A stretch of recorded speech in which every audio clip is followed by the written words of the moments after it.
ಎಲ್ಲರಿಗೂ ನಮಸ್ಕಾರ. ಜೈ India YouTube ಚಾನಲ್ಗೆ ಸ್ವಾಗತ ಸುಸ್ವಾಗತ. ಇಂದು ನಾವು 3 ವಿಚಾರದ ಬಗ್ಗೆ ಮಾತಾಡ್ತೇನೆ. ಒಂದು ಸ್ಕಾಲರ್ಶಿಪ್ಪು, ಇನ್ನೊಂದು ನವೋದಯ ಒಂದು ಸ್ಕೂಲಿಗೆ ಎಂಟ್ರಿ, ಮತ್ತೊಂದು ಏನಪ್ಪ ಅಂದರೆ ನಮ್ಮ ಒಂದು ಕೃಷಿ ಇಲಾಖೆಯಲ್ಲಿನ ಹುದ್ದೆಗಳು.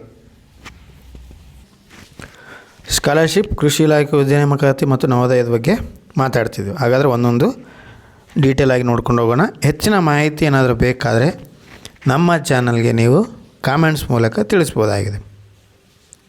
ನೋಡಿ, ಸಾಮಾಜಿಕ ನ್ಯಾಯ ಮತ್ತು ಸಬಲೀಕರಣ ಇಲಾಖೆಯ 2024-25ನೇ ಸಾಲಿನ SC ಮತ್ತು ಇತರೆ ಮೆಟ್ರಿಕ್ ಪೂರ್ವ ವಿದ್ಯಾರ್ಥಿಗಳ ಯೋಜನೆ ಏನಪ್ಪ ಅಂದರೆ, ಪರಿಶಿಷ್ಟ ಜಾತಿ ಮತ್ತು ಇತರ ಪ್ರತಿಕೂಲ ಗುಂಪುಗಳಿಗೆ ಸೇರಿದ, ಅಂದರೆ ಯಾರು ಅಪಾಯಕಾರಿ ಇಲಾಖೆಗಳಲ್ಲಿ ಕೆಲಸ ಮಾಡ್ತಾರೆ, ಅಂದರೆ ಆರೋಗ್ಯಕ್ಕೆ ಅವರಿಗೆ ಹಾನಿ ಆಗ್ತಿದೆ ಅಂತ ಗೊತ್ತಿದ್ರೂ ಕೂಡ ಅಂಥದ್ರಲ್ಲಿ ಮಾಡ್ತಾ ಇರ್ತಾರಲ್ಲ, ಆ ವಿದ್ಯಾರ್ಥಿಗಳ ಪೋಷಕರು ಏನಾದರೂ ಕೆಲಸ ಮಾಡ್ತಾಯಿದ್ರೆ ಆ ಮಕ್ಕಳಿಗೆ ನೋಡಿ ಇಲ್ಲಿ ಅರ್ಹತೆ ಒಂದು ಕೊಟ್ಟಿದ್ರೆ, ಆ SC ವರ್ಗಕ್ಕೆ ಸೇರಿದಂಥ ವಿದ್ಯಾರ್ಥಿಗಳು ಪೋಷಕರ ಪಾಲಕರ ಒಂದು ಆದಾಯ ಮಿತಿ 2.5 ಲಕ್ಷ ಇರ್ತದೆ, ಅವರಿಗೂ ಕೂಡ ಅರ್ಹತೆ ಇದೆ, ಅವರು ಅಲ್ಲಿ ಸಲ್ಲಿಸಬಹುದಾಗಿದೆ. ಶೈಕ್ಷಣಿಕವನ್ನು ಮುಂದೆ ವರ್ಷಲಿಕ್ಕೆ ಇನ್ನೊಂದೇನು, ಸ್ವಚ್ಛತೆ ಮತ್ತು ಆರೋಗ್ಯ ಅಪಾಯಗಳಿಗೆ ಗುರಿಯಾಗುವ ಉದ್ಯೋಗದಲ್ಲಿ ತೊಡಗಿಸಿಕೊಂಡು ವಿದ್ಯಾರ್ಥಿಗಳ ಪಾಲಕರು ಮತ್ತು ಪೋಷಕರು ಅಂತ ಹೇಳಿದ್ದಾರೆ.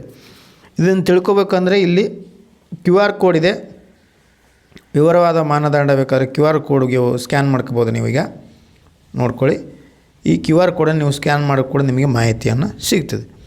ಇಲ್ಲ socialjustice.government.in ಸ್ಕೀಮ್ಸ್ 2023 ಅಥವಾ 23ರಲ್ಲಿ ಲಭ್ಯ ಇದೆ. ಇದರಲ್ಲಿ ಕೂಡ ನೀವು ಮಾಹಿತಿಯನ್ನು ತೆಗೆದುಕೊಳ್ಬೋದು. ಇಲ್ಲಿ ಏನಪ್ಪ ಅಂದರೆ 9-10ನೇ ತರಗತಿಯಲ್ಲಿ ಓದಿರ್ತಕ್ಕಂಥ ವಿದ್ಯಾರ್ಥಿಗಳಿಗೆ ಸ್ಕಾಲರ್ಶಿಪ್ಪನ್ನು ಕೊಡ್ತಾರೆ. ಎಷ್ಟು ಅಂದರೆ 3,500ದಿಂದ 7,000 ರೂಪಾಯಿವರೆಗೆ ಕೊಡ್ತಾರೆ. ವರ್ಷಕ್ಕೆ 3,500ದಿಂದ 7,000ವರೆಗೆ ಕೊಡ್ತಾರೆ. ದಿವ್ಯಾಂಗರಿದ್ದರೆ 10% ಜಾಸ್ತಿ ಇರ್ತದೆ.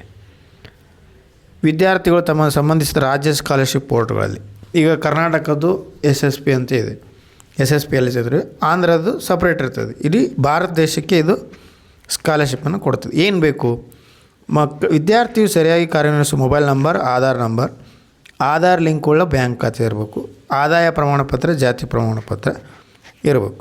ಎಲ್ಲಿ ಅಪ್ಲೈ ಮಾಡಬೇಕು ಸರಿಯಾಗಿ ನೋಡ್ಕೊಳ್ಳಿ.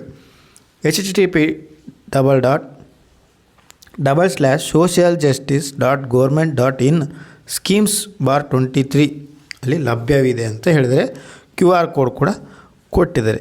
ಇದ್ರ ಮೂಲಕ ನೀವು ಸಲ್ಲಿಸಬಹುದಾಗಿದೆ. ಇನ್ನು ಎರಡನೇ ಮಾಹಿತಿ ಏನಪ್ಪ ಅಂದರೆ, ಕೃಷಿ ಇಲಾಖೆಯಲ್ಲಿ 672 ಹುದ್ದೆಗಳಿವೆ. ಕರೆದಿರುವ 2, ಒಂದು ಕೃಷಿ ಅಧಿಕಾರಿ, ಇನ್ನೊಂದು ಸಹಾಯಕ ಕೃಷಿ ಅಧಿಕಾರಿ. ಸಹಾಯಕ ಕೃಷಿ ಅಧಿಕಾರಿಗೆ 586 ಹುದ್ದೆಗಳಿವೆ. ಕೃಷಿ ಅಧಿಕಾರಿಗೆ ಬರೀ 86 ಹುದ್ದೆಗಳಿವೆ. ಅಕ್ಟೋಬರ್ 7ರಿಂದ ನವಂಬರ್ 7ವರೆಗೆ ಅರ್ಜಿ ಸಲ್ಲಿಸಲು ಕಡೆಯ ದಿನ ಇರ್ತದೆ. ಇದಕ್ಕೆ ಏನು ಬೇಕಾ, ಕೃಷಿ ಅಧಿಕಾರಿಗೆ BSc ಕೃಷಿ ಅಥವಾ BSc ಹಾನರ್ಸ್ ಆಗಿರಬೇಕು. ನೆಕ್ಸ್ಟು ಸಹಾಯಕ ಕೃಷಿ ಅಧಿಕಾರಿಗೆ BSc ಅಗ್ರಿ ಸೇರಿದಂತೆ 9 ಬಗೆಯ ಕೃಷಿ ಸಂಬಂಧಿ ವಿಷಯದಲ್ಲಿ ಯಾವುದಾದ್ರೂ ಒಂದು ಪದವಿ ಪಾಸಾಗಿರ್ಬೇಕು.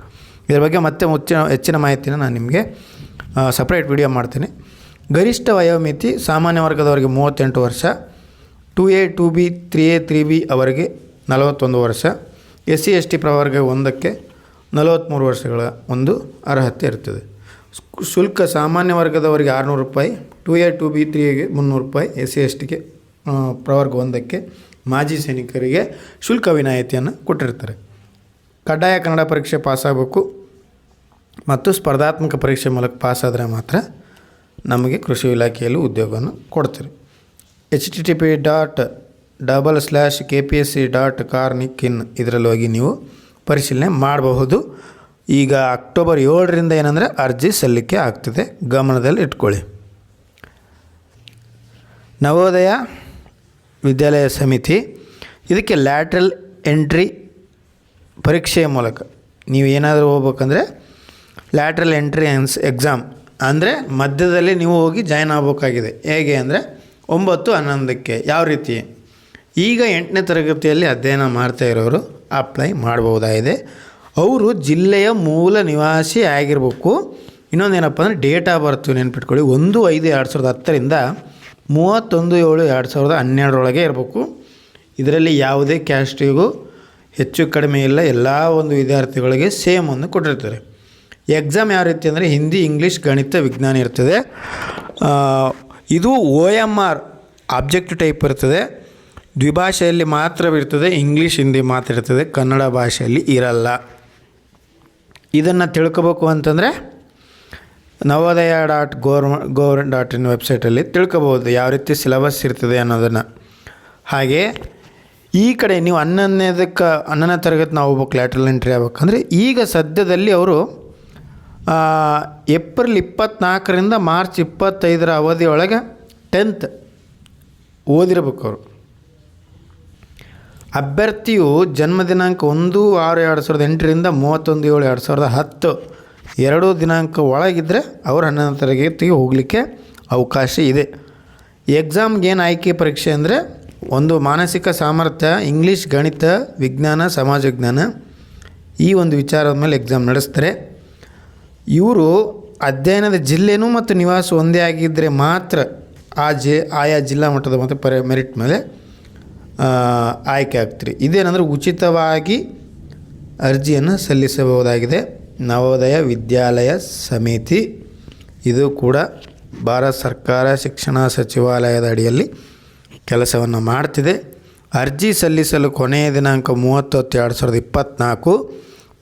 ಪ್ರವೇಶ ಪರೀಕ್ಷೆಯ ದಿನಾಂಕ 8/2/2025.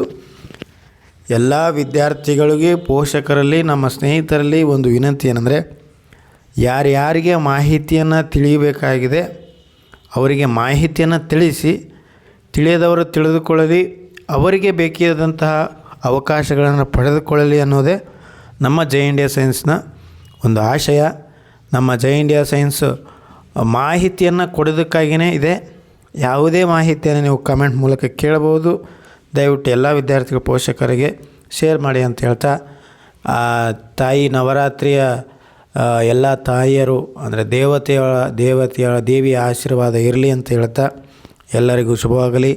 ಜೈ ಇಂಡಿಯಾ ಸೈನ್ಸ್ ವತಿಯಿಂದ ಎಲ್ಲರಿಗೂ ಶುಭವಾಗಲಿ. ಜೈ ಹಿಂದ್, ಜೈ ಕರ್ನಾಟಕ ಮಾತೆ.